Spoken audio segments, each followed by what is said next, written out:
ทางเบาเตียงเพิ่นได้จ้ะยังบ่ได้เข้ามาบ่แต่กลางคืนกับน้องทรายโดยเพิ่นก็มื้อนี้แหละเพิ่นกลับมื้อนี้แหละทางเบาเตียงกลับมื้อนี้บ่โดยแต่ว่าประมาณตอนเที่ยงเพิ่นว่าเพิ่นบ่แม่นตอนเที่ยงก็ตอนแลงนิดนึงเพิ่นก็สิมาพี่แน่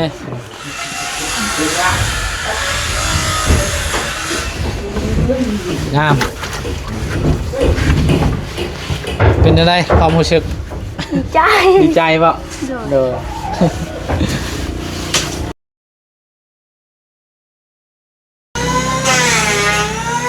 พี่น้องเปิดคลิปเปิดภาพอีกมื้อนี้เนาะพี่น้องกามาพอกับเฮาคือเก่าคือเดิมเด้อพี่น้องนี่ก็มาตามสายลมเลยพี่น้องเนาะพี่น้องเปิดคลิปเปิดภาพอีกมื้อนี้เนาะพี่น้องกามาพอกับบ่าวบุญคงคือเก่าคือเดิมพี่น้องว่ามื้อนี้ก็มากับสายลมเลยพี่น้องเนาะดนแล้วบ่าวบุญคงกับบ่ได้มาอัปเดตเฮือนซานลานแป้นของน้องเลี้ยงเนาะเรื่องน้องเลี้ยงกับน้องกองมีพี่น้องเนาะก่อนอื่นกับทักทายสบายดีเด้อสบายดีและสวัสดีพ่อแม่พี่น้อง FC เมิร์ดสุขูสู่คนเนาะบ่ว่าสิอยู่ในและก็ต่างประเทศก็ยินดีต้อนรับเข้าสู่ช่องบ่าวบุญคงทำมาหากินคือเก่าคือเดิมเด้อพี่น้องเนาะเพิ่มเติมมื้อนี้ก็ฝนตกแล้วเนาะบรรยากาศก็ประมาณนี้แหละพี่น้องคนหากระเซาตกหรือว่า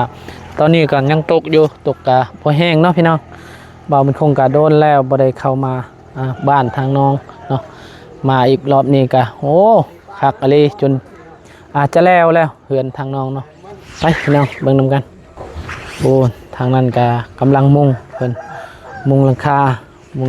ใกล้สำเร็จแล้วยังไปพี่น้องเบิ่งเฮือนทางน้องก่อนน้องจะดีเพิ่นปลาสร้างเฮ็ดไว้แท้เนาะเพิ่นก็ยากนำฝนฟ้าอากาศนี่เนาะก็เลยแบบว่ามันจะซาหน่อยนึงเนาะเพิ่นพักเด้บ่มีเวลาเฮ็ดแต่ว่าตอนนี้ตั้งแต่แล้วปุ๊บเฮือนเนาะก็บ่าวมันคงก็บ่ได้มาอัปเดตเฮือนซ่านของน้องเจดีพี่น้องเนาะมาอีกรอบนี้ก็โอ้จนจะสำเร็จแล้วเนาะโอ้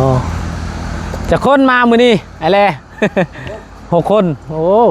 จุดจาดอะไรนี่ค่ะโอ้ไวเลยไปบ่มาวันนี้ยังไม่ได้เฮ็ดป่ะไปบ่มาเด้อได้ไปบ่มาพนตกหรือวันมีไฟดับโอ้โดยโอ้ไฟดับมันเนาะโอ้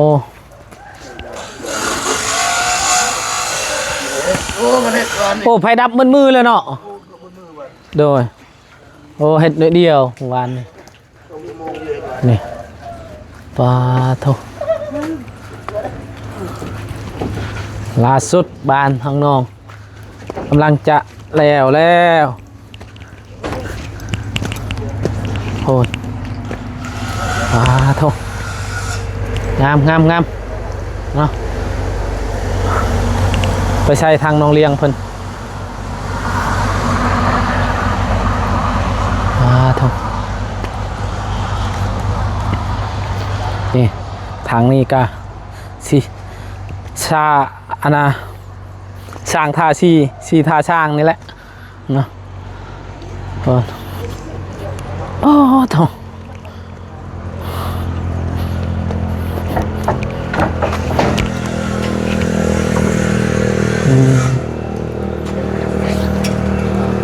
6 คนสร้างเพิ่นโอ้คักแล้ววิววันนี้พี่น้องนี่โอ้คักอ้าวพูดมาทางลูกชายสบายดีปะลุงกันหรอกเดี๋ยวเนาะเฮากะดนบ่ได้เข้ามาตั้งแต่น้องเพิ่นแล้วตั้งเฮือนเท่าไหร่บ่ได้เข้ามาอัปเดตเพิ่นทางน้องเลี้ยงงามวิวนี่ก็งามพี่น้องนี่ แนมไปใช่ก็เห็นแต่ภูเขารอบๆนี่งามชุ่งเพิ่นอยู่บนโนนทีวิวงามที่สุดเนาะโอ้ตารางเฮือนเพิ่นก็คักกว้างขวางอยู่โอ้พอดีคักต่ำก็ไม่ได้ต่ำพอดีแหละชำนี่บ่สูงบ่ได้สูงชำนี่โอ้งามแหละ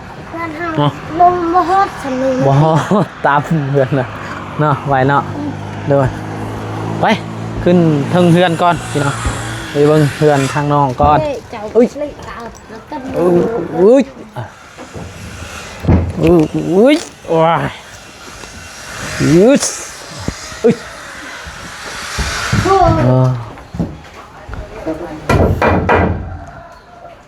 โอ้หมดเดียวเลยกับเฮือนอันนั้นเนาะเฮือนน้องเจดีเนาะ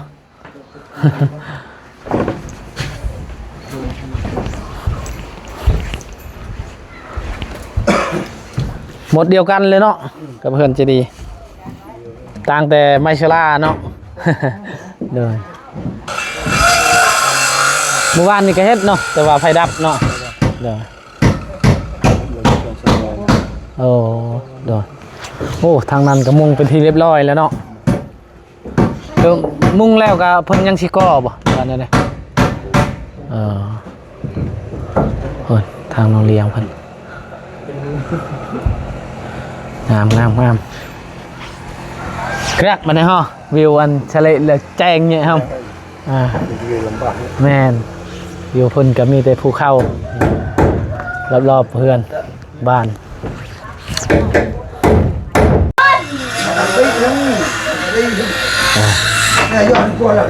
สบายดีเด้อเลี้ยงเด้อเด้อโอ้ไก่ชิแล้วบาดนี้เนาะให้ย่างอนามัยเพื่อนบ่เด้อเอาอนามัยแล้วแหละมันงามๆเลยไก่ชิแล้วโอ้ไปแล้วนี่ก็ล้างหมดเลยนี่เนาะเลี้ยงเนาะคันแล้วนี่ก็ล้างเอาน้ำล้างมันโอ้มุมนี่คักอะไรเรือนเจ้านี่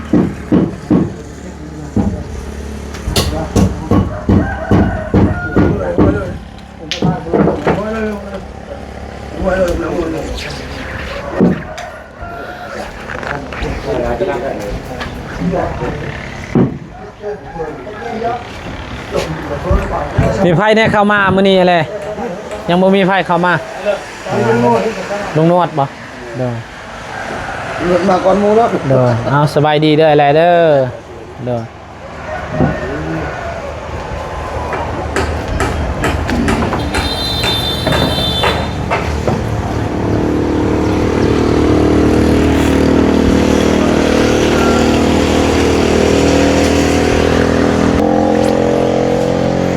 ไรเด้น่ะอันน่ะน้องเลี้ยงเลือกตัวนี้แล้วตามเบิ่งแม่นบ่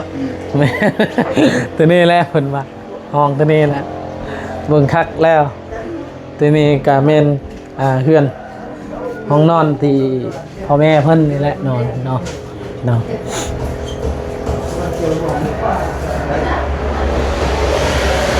ครับไง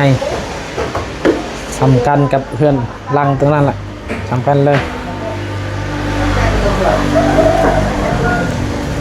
เอามีแต่รอท่า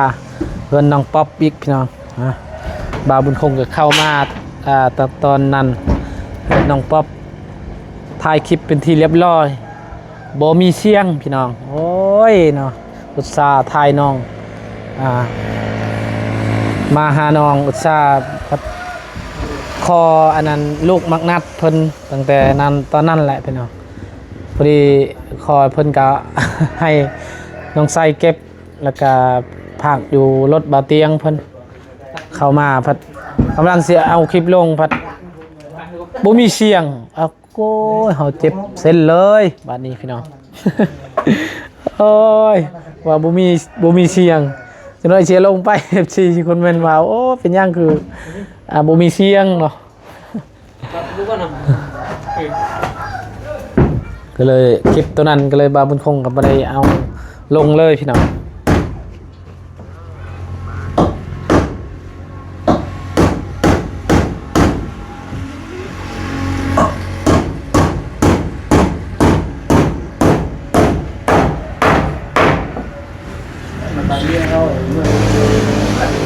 อะไรจักมือแหละเฮ็ดเนี่ยแหละ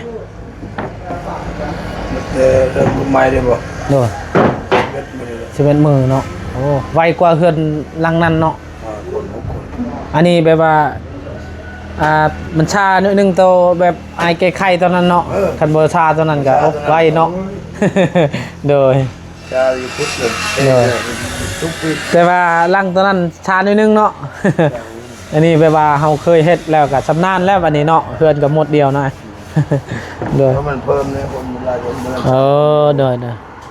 มาเอาคน อันนี้6คนตอนนั้นเท่าไรก็จะคน3เนาะอ๋อนั่นแหละมันเป็น3โดนทางน้องเพิ่นก็ไปตักน้ำแล้วอนามัยตัวนี้แหละถ้าไม่เชลา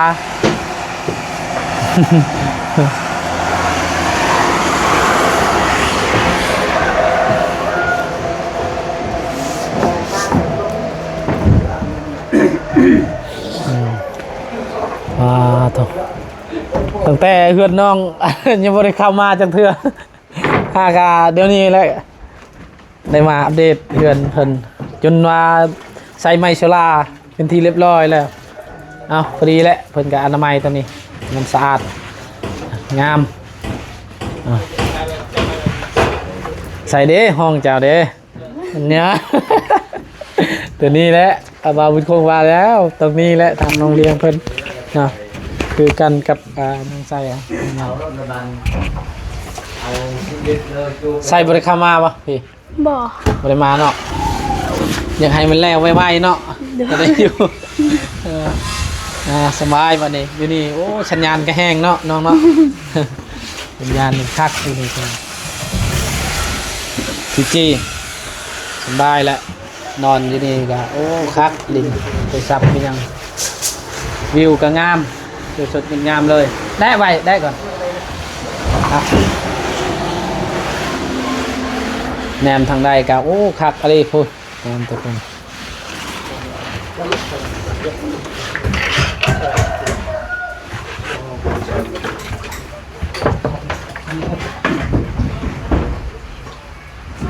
ภายในเข้ามามั้ย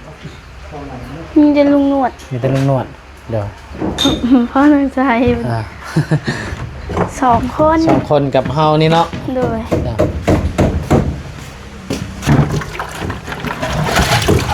จุ๊ย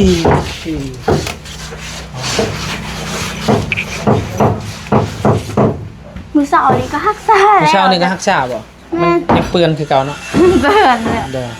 เบื่อคือเก่า เป็นว่าน้ำมันบ่สะอาดปานใดนะบ่ทาแล้วก่อนก็ได้ ผู้พี่ขับน้ บ่มีน้ำบ่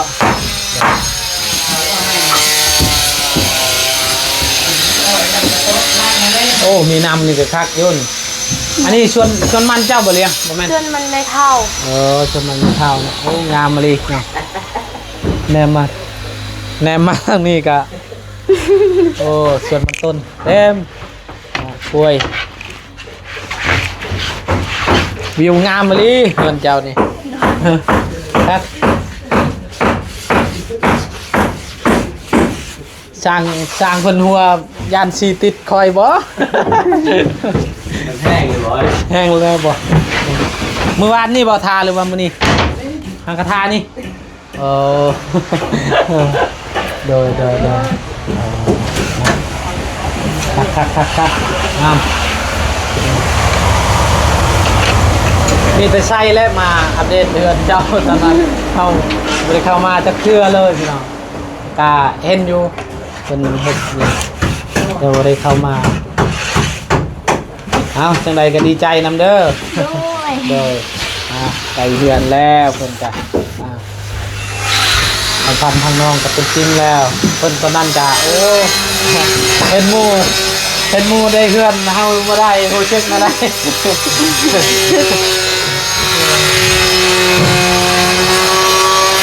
แต่มีแต่ตอนนั้นก็มีแต่บ่คิดเลยเนาะไอ้สิได้ บ่ เนาะ คิดบ่ฟันเลยสิได้ คิดว่าสิได้อยู่เฮือนประตูไม่ตู้แล้วเนาะ อันตอนนั้นน้องนอนอยู่ไสนอนอยู่เฮือนเพิ่นบ่ มันเกินไม่เท่า โดยไม่เท่าเนาะว่าไม่ยากพอจะไปใช้ขอจะ อ๋อเขาอยู่ข้างหน้า เฝ้าอยู่โรงงานเนาะเดี๋ยวเพิ่นการนอนอยู่พุ่นเลยบ่ เดี๋ยว บัดอันน่ะแม่เจ้าก็นอนอยู่พุ่นบ่ นอนอยู่พุ่นนะ เออเดี๋ยวบางเทื่อเจ้าก็ไปนอนอยู่พุ่นบ่ นอนอยู่พุ่นหันบ่มีไปเฝ้านำ โดย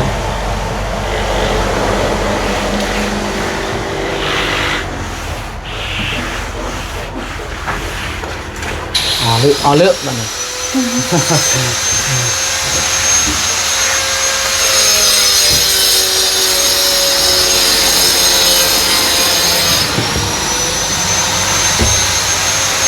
โอ้มีน้ำนี่แห้งคักแล้วอยู่นี่เนาะ บ่มีน้ำดิ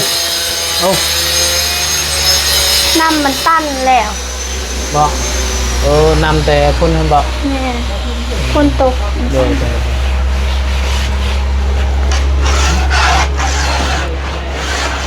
กินข้าวกินน้ำแล้วเลย กินแล้ว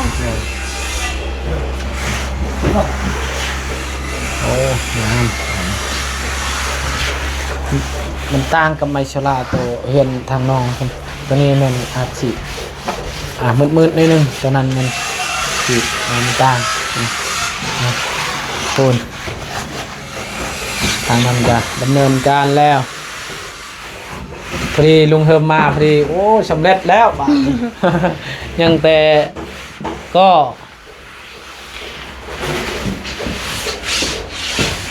เมื่อได้ช่างเพิ่นว่าแล้วเฮ็ดนี่กะมาจากมือเพิ่นว่า เราว่า4-5 มื้อ เด้อเมื่อไรเด้สิได้ขึ้นเฮือนเนาะสิไปตูดนำเด้อ ไป เนาะพี่น้องไปแสดงความยินดีนำในเฮือนได้ชานขอบจีกับคนเมนมาว่าโอ้เป็นตาสงสารทางน้องบ่มีเฮือนว่ะตอนนี้ก็โอ้สัมพันธ์ก็ได้แล้วอันนี้เนาะ ของมันเป็นจริงเลยล่ะ โดยปีหน้านี่ก็ได้เรียนม.1 เนาะก็อันนี้ก็เดือน7แล้วหมดนี่ก็เข้าโรงเรียนแล้วบัดนี้เนาะจะได้เข้านำกันกับไส้แล้วบัดนี้ ตัวนี้เลยใส่สีคานเมื่อบ้านพุ่นกับเมื่ออยู่นี่ก็ได้ โดยกิน มา ข้าว เล่นอยู่นี่ เลย กินข้าวกินน้ำอยู่นี่เดี๋ยวจะบ้านกับอยู่นี่ตัวนี้แหละไกลกว่าเนาะ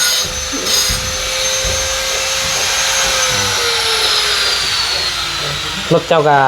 เทไล่บ่ บ่บ่ได้เพล มีแต่เสื่อมแตกนิดนึงบ่ บนตา เดี๋ยวยังไตได้บ่ตามยัง ไปใส่ไม้น่ะ ใช้ไม้แล้วเดี๋ยวถ้าได้ทั้งหมดเปลี่ยน ฮะ ถ้าได้ทั้งหมดจะเปลี่ยนหมด บ่ได้เปลี่ยนแต่ตา เปลี่ยนตัวตายดีแต่ว่าเราเจ็บนิดนึงเนาะอันนี้เจ็บหลายเมื่อกี้นี่กับคนบ้านเฮานี่แหละเราเกิดอุบัติเหตุพอดีอายไปชงฮอดอยู่ห้องหม้อเพิ่นเมื่อกี้นี่แต่ว่าอายบ่ได้เฮ็ดคลิปนี้ยังชงอยู่ห้องหม้อเพิ่นพูดหนักแล้วเพิ่นอันโอ้หนักเราลมเมื่อกี้นี่แต่ว่ารถมันเพลนิดนึงแต่ว่าเราโอ้เจ็บหนักเลยเป็นตายตนเพิ่นไปห้องหมอเซโปนเพิ่นก็บ่ได้รับมีแต่เอาลงแพงแต่ว่าพอเพิ่นเอาลงอยู่พาเพิ่นไปอยู่ห้องหมอเวียดนี่แหละหมอเวียด เขาบ่ฮับหนักแท้ดอก จะได้ก็เล่าให้บ่ หนักแท้ โอ้หนักแต่ว่าอาบ่ได้ถ่ายคลิปเพิ่นนี่รถนี่แหละไปชมรถเวียดนี่แต่ว่าอาการเราโอ้หนัก บ้า หนักแน่เลย ไปกินยา หมดเลยนี่ปากหมดเลยนะเป็นตะยานมาเลย แล้วล่มบ่หรือว่า เราล้มเอง เพราะว่าคนทางจะไปเบียกนิดหน่อยเห็นปะตัวนี้แหละเพราะว่าไปห้องหมอเพิ่นก็บ่ได้รับเพราะว่ามันเจ็บหนัก ป้าเขาหมดเลยเหรอ หมดเลย แต่อีตัวนี้ แคลเราก็ออกมาเลย อ๋อ แบบถือก้อนหินเนี่ยพัดลมกาเด็กน้อยประมาณอายุ16 ปีนี่แหละไปเฮ็ดเวียก เป็นไปรับจ้างวันละแสนแต่ว่าถูกรถล้ม ฝนตกเตะ เนาะ ทา แต่ ง เฮือนเพิ่นก็ใกล้ๆเฮือนเฮานี่แหละเพิ่นลุกในบ้านนี่แหละใกล้เฮือนใต้ต้นพอดีเขามาพอดีแม่เพิ่นว่าขอความช่วยเหลือเนี่ยอ้ายเอ้ยไปส่งอยู่ห้องหมอเฮาก็เลยไปส่งห้องหมอแต่ว่าเฮาบ่ได้เฮ็ดคลิปเพราะว่าทางน้องเจ็บหนักเด้ย่านเฮาเฮ็ดคลิปแล้วมันสิติดแดงนะคลิปเพราะว่าคันเฮาถ่ายนะถ่ายเพิ่นมันมีเลือดมีหยังเด้ก็บ่กล้าถ่ายมีแต่ไปห้องหมอกับหัวนี่เห็น ป้า ตัวนี้กับตัวนี้เปิดมาคนบริฮับอยู่มองเมืองไม่ได้ชงคนคือว่าเขาจะเอาไปพุ่นแหละอยู่เวียดพุ่นแหละบ่เห็นมารถของมอเวียดเมื่อกี้นี่ บ่ ของมอเวียดเมื่อกี้นี่แหละมันไปอยู่เวียดเอากะโอ้ว่ายานนี่เลยแบบนี้อันตรายเลย แรงตกฝน โดยฝนตกเนี่ยมันมึงเลยคือใช่แมนเล็กน้อยเพิ่นขี้ไวแน่ครับบ่ไวก็มันเมื่อมันจะเกิดเลย เอาอันจะทาง เอาจังใดก็ดีใจนำเด้อเลี้ยงเด้อ จะได้เพื่อนได้ชานเนาะเอาพี่น้องบาบุญทงก็สิพอลำลาแล้วบัดนี้เนาะสิไปพุ่นแล้วเนาะไปมาไม่ให้บุญบาลเลยเอาไปก่อนเด้อบัดนี้เนาะ โดยเอาจังใดก็ดีใจนำเด้อขอให้แล้วไวๆนี่แหละเนาะ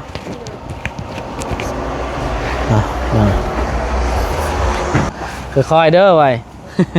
เนาะ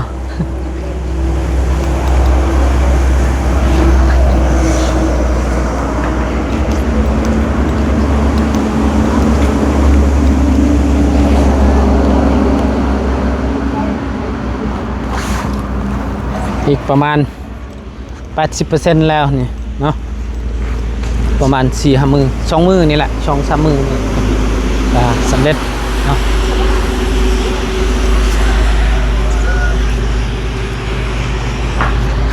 โอ้ทางนี้ก็สำเร็จแล้วมันอยู่มือนี่ไปวางมืออื่นก็แล้วเป็นเนาะพี่น้องเอาเอาได้พี่น้องกาบางคงกาสิพอจบคลิปปิดคลิปไว้เพียงเท่านี้ก่อนพ่อแม่พี่น้องนะFCมัดสุขทุกคนที่ตามนะครับชมขอบคุณขอบคุณเนาะยังไงจะดีมาทุกท่านนะครับคลิปนี้บางคงกาคำว่าสบายดีเด้อพี่น้อง